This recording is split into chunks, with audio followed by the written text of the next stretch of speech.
"You don't need to come tonight. Mother doesn't want you here." That was the text message sent by my husband on the night of the housewarming party for my mother-in-law's new estate. I replied briefly, "Understood, darling." They had ignored and humiliated me, so I decided to make them regret it. I canceled all payments and clawed back every single cent. An hour later, they started calling me like lunatics. Zelia slowly massaged her temples. On the laptop screen in front of her, a string of numbers indicated that a massive sum had just left her account. It was the final payment for a luxurious mansion located in Tuxedo Park, one of the most exclusive residential enclaves in Atlanta. That house wasn't for her. It was for her mother-in-law, Mother Eudora. Zelia let out a long sigh, closed her laptop, and leaned back in her leather executive chair. As the CEO of a successful high-end fashion export firm, Zelia was used to making multi-million-dollar decisions. But this decision was different. There was a bitterness that wouldn't wash away. It had all started 3 months ago. Her husband, Tavarius, had come to her with a pitiful look on his face. Tavarius was a good man, or so she thought, but unfortunately, he was far too submissive to his mother's will. That night, Tavarius sat next to Zelia, took her hand, and began the persuasion tactics Zelia had heard far too many times. "Baby, Mother is getting old. She says her lifelong wish is just to live in a decent house for the years she has left." Zelia remained silent. The word decent, the standard of decent that Tavarius and Eudora spoke of, was highly relative. The home Eudora lived in now was already good enough, a spacious condo in Buckhead. But Eudora always felt she was lacking something. Eudora had never liked Zelia. To her, Zelia was just a common woman who had gotten lucky in business. Zelia's status as a mogul, far from being a source of pride, became an object of jealousy. Eudora believed that as a daughter-in-law, Zelia should entrust all her earnings to her husband and mother-in-law to manage. Naturally, Zelia refused. She had put blood, sweat, and tears into her business and wanted to use that money only for transparent purposes. But Tavarius was her weakness. "What house are we talking about, honey?" Zelia asked in that moment. "You know, the one over in Tuxedo Park." "Mother went to see it. She says the air is cleaner there, and it has a garden," Tavarius replied, avoiding Zelia's gaze. Zelia almost choked. Tuxedo Park was one of the most expensive neighborhoods in Georgia. She knew the market prices there perfectly. It wasn't a simple house. It was a small palace. "Tavarius, that price is absurd. We're in the middle of a business expansion." Zelia tried to negotiate. "Please, Zelia, just this once, for my mother. I promise that after this, she will never ask you for anything else. I feel so ashamed as a son not to be able to make my mother happy just this once." Tavarius began to use his main weapon, guilt. And as always, Zelia softened. She loved Tavarius and always held on to the hope that her sacrifice would finally make Eudora accept her. Thus began the process of buying the house. Zelia took care of everything. It was she who negotiated with the luxury real estate group, she who prepared the mortgage documents in her name, and she who paid the down payment, which amounted to a considerable percentage of her personal savings. Tavarius and Eudora only showed up to sign the initial contract, take photos for social media, and choose the paint colors. Throughout the process, Zelia felt like an ATM with legs. Every time they met, Eudora didn't ask how Zelia was. The questions were always the same. "How is the house coming along? When will they finish? Why are they taking so long? Oh, Zelia, I heard the catering for the housewarming party is very expensive. You can afford it, right? Don't embarrass me in front of my friends from the club." Zelia bit her lip. The housewarming party. That was what Tavarius and Eudora had been planning all week. Tomorrow was the big day, the day they would officially unveil the new house. Ironically, Zelia, who had paid for the house in its entirety, was not allowed to participate in the party planning at all. She only received the expense reports. Every day, Tavarius sent her a list of invoices. luxury catering with Wagyu beef sliders and imported truffles, floral decorations flown in from Holland, invitations printed on high-quality cardstock for Eudora's high society friends, and Zilia had no choice but to wire the requested amounts.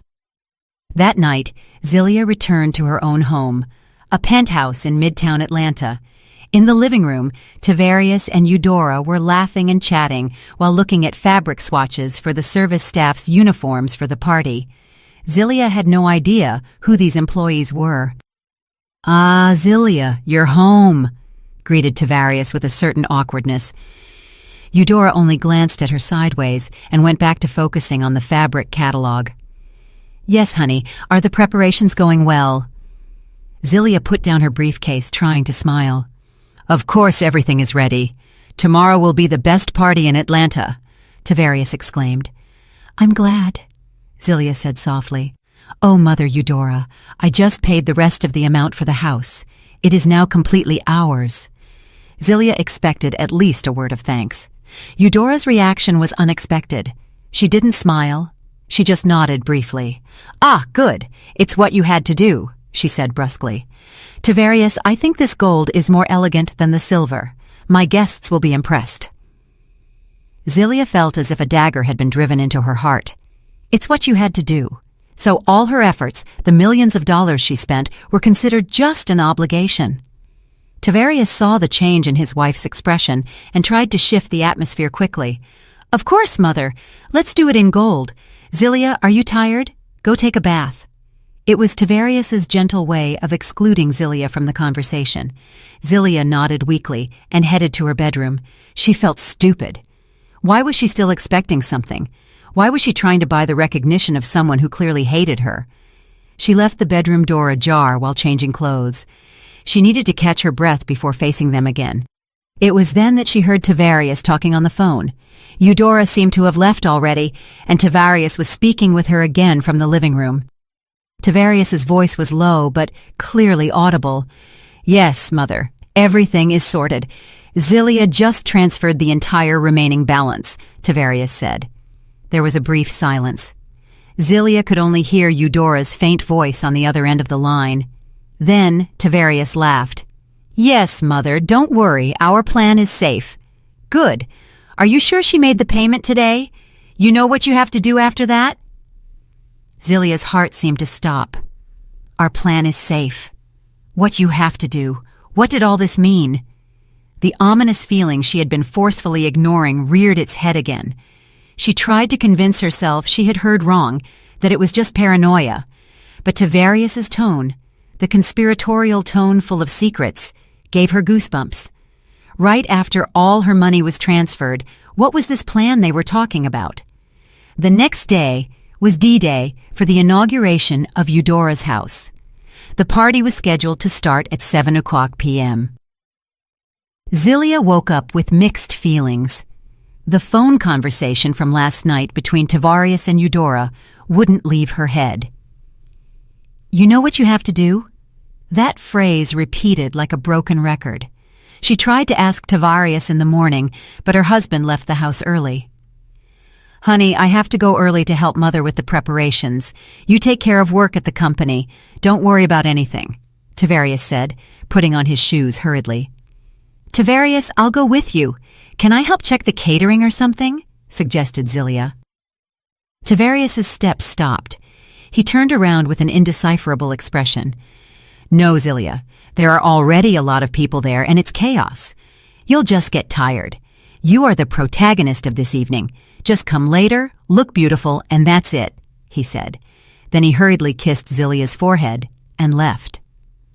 Protagonist. Zilia almost laughed bitterly. What kind of protagonist knows nothing about her own party? What kind of protagonist pays for the entire party but doesn't participate? Throughout her time at the office, Zilia couldn't concentrate on work. She looked at the party dress hanging carefully in her private office. It was a gown she had designed herself, an elegant piece of rose gold brocade with a silk shawl of the same tone. She wanted to look perfect, not for Eudora's friends, but for Tavarius. She wanted Tavarius to be proud of her. She had also prepared a very special housewarming gift, a piece of art by a famous sculptor that she had commissioned 3 months ago. At 4:00 p.m., Zilia decided to leave work early. She wanted to get ready calmly. On the way home, she called Tavarius. "Honey, what time will you come to pick me up? Or should I go alone? We're matching colors, right?" Tavarius's phone rang, but he didn't pick up. Zilia sent a message. The blue read check appeared, but there was no response. Zilia sighed. He must be very busy. She tried to think positively. She also called Mother Eudora, just to formally ask if anything was missing. The phone rang twice and suddenly cut off. Rejected. Zilia's heart began to beat with anxiety. Why did she reject the call? She called again, and it went straight to voicemail. She blocked me. No, impossible. Eudora is older. Maybe she pressed the wrong button by mistake. Zilia repeated that mantra in her head, knowing she was denying reality. At 6:00 p.m., Zilia finished showering and sat in front of her vanity. She applied light makeup, her hands trembling slightly. The bad feeling was getting stronger. She called Tavarius again. This time it went straight to voicemail, just like Eudora. Something was very wrong. Zilia sat still, looking at her reflection in the mirror. The woman in the mirror was beautiful and successful, but she looked pathetic. She was begging for the attention of people who didn't love her. She was funding the luxurious life of people who wouldn't even answer her calls. Tavarius's words from last night returned to her mind. Do you know what you have to do after that? Was this their mission? To cut Zilia out after receiving all the money? After the house was paid for? A shiver ran down her spine. No, it can't be. Tavarius loves me. At least he used to. At 6:30 p.m., the party should have already started. Zilia was still sitting in her room. The beautiful party dress was still hanging, and the expensive gift remained wrapped. She felt like the stupidest person in the world. She had gotten ready and made up for a party she had paid for, but she wasn't even sure if she was invited. She took a deep breath. She had to end this uncertainty. She needed a clear answer. She grabbed her cell phone and opened the messaging app. She wouldn't call anymore. She would send a message, forcing Tavarius to be honest. Although her heart was breaking, her manicured fingers typed without shaking. Darling, I'm ready, leaving now. She sent the message to Tavarius. Immediately, the 2 gray checks appeared. Zilia stared at the phone screen without blinking, waiting for them to turn blue. Waiting for an answer. A minute passed. 5 minutes passed. The phone in her hand felt heavy. She knew that whatever the answer was, it would change her life forever. She held her breath.